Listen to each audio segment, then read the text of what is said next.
now we will discuss the short questions of the chapter. So the first short question is, describe the various movement involved in the transport of material across the cell membrane. यानी cell membrane के अंदर जितनी भी movement हो रही है, जितना भी मटेरियल ट्रांसपोर्ट हो रहा है अंदर और बाहर, उसके अंदर कौन कौन से मैकेनिज्म फॉलो होते हैं. तो पहला है नॉन फैसिलिटेटेड ट्रांसपोर्ट, सेकंड है facilitated transport, third is active transport, fourth passive transport, diffusion, osmosis, exocytosis and endocytosis. Second question है, state the various structural modification in a cell involve in secretion. यानी जो sales secrete करते हैं उनके अंदर कौन कौन से स्ट्रक्चरल मॉडिफिकेशन आनी चाहिए. तो पहले आप देखें कि सिक्रीशंस कैसे प्रोड्यूस होती हैं. सिक्रीशंस हमेशा जो है वो डीएनए से प्रोड्यूस होंगी. तो जो स्ट्रक्चर्स डीएनए की मॉडिफिकेशन, डीएनए की ट्रांसलेशन, जैसे राइबोसोम्स और रफ एंडोप्लाज्मिक रेटिकुलम, क्योंकि इनके साथ राइबोसोम्स अटैच होते हैं. फिर उसके बाद गोल्गी अपरेटस. अब जैसे हमारे पास प्रोटीन्स बन जाते हैं, तो हम लोगों ने पिछले चैप्टर में पढ़ा था कि प्रोटीन्स प्राइमरी स्ट्रक्चर तो राइबोसोम्स क्रिएट कर देते हैं, तो उसके बाद उनकी सर्टेन फोल्डिंग होनी होती है जिन्होंने शेपरॉन्स ने करनी होती है, टर्शरी फोल्डिंग और समटाइम्स क्वांटरी फोल्डिंग. तो ये जो फोल्डिंग्स होती हैं ये बेसिकली आपकी गोल्गी अपरेटस कर रहा होता है. प्रोटीन्स को कैसे फोल्ड करना है, प्रोटीन्स के साथ कोई एक्स्ट्रा लिपिड या कार्बोहाइड्रेट अटैच करने हैं. सो दैट्स वाई जो सिक्रीशन वाले सेल्स होंगे उनके अंदर राइबोसोम्स, रफ एंडोप्लाज्मिक रेटिकुलम और गोल्गी अपरेटस सबसे ज्यादा होना चाहिए. थर्ड क्वेश्चन है, let the processes block by the mitochondrial failure in the cell. यानी जब माइटोकॉन्ड्रिया अपना फंक्शन परफॉर्म नहीं करेगा तो कौन कौन से प्रोसेसेस ब्लॉक होने का खतरा है. अब यहाँ पे आपने वो तमाम प्रोसेसेस लिखते हैं जो कि माइटोकॉन्ड्रिया में होते हैं. पहला प्रोसेस होता है क्रेब्स साइकिल का, दूसरा इलेक्ट्रॉन ट्रांसपोर्ट चेन, तीसरा फैटी एसिड मेटाबॉलिज्म, यानी कि फैटी एसिड की जितनी भी एनर्जी प्रोडक्शन होती है वो सारी माइटोकॉन्ड्रिया में होती है. And fourth one is ATP formation.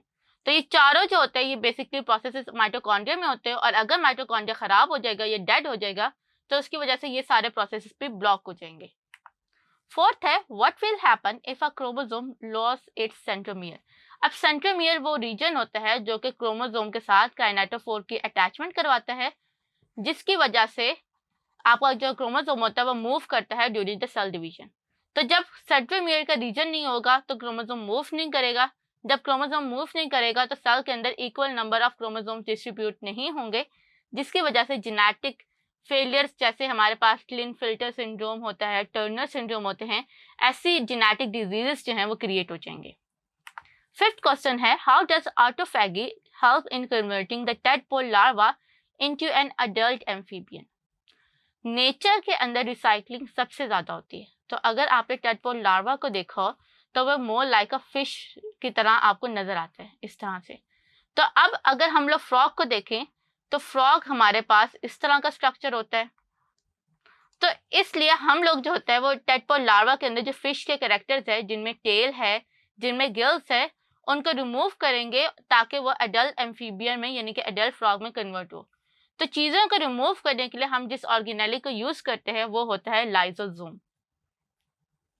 तो जो लाइसोसोम्स है, ये जो ऑटोफैगी है यानी कि अपने ही आप को डिस्ट्रॉय करके अपने आप को ईट करना, वो ये फंक्शंस जो हैं ये बेसिकली परफॉर्म होंगे ताकि आपका टैडपोल कन्वर्ट हो जाए इनटू फ्रॉग.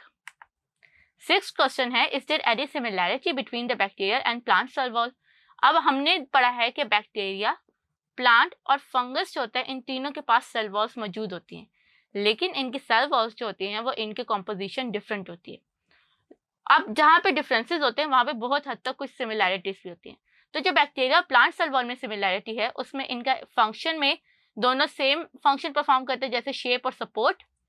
केमिकल सिमिलैरिटीज में दोनों के पास कार्बोहाइड्रेट्स होते हैं और थोड़े बहुत लिपिड्स मौजूद होते हैं. इसके साथ ही हमारे शॉर्ट क्वेश्चंस कंप्लीट हो गए. In the next video we will discuss the long questions.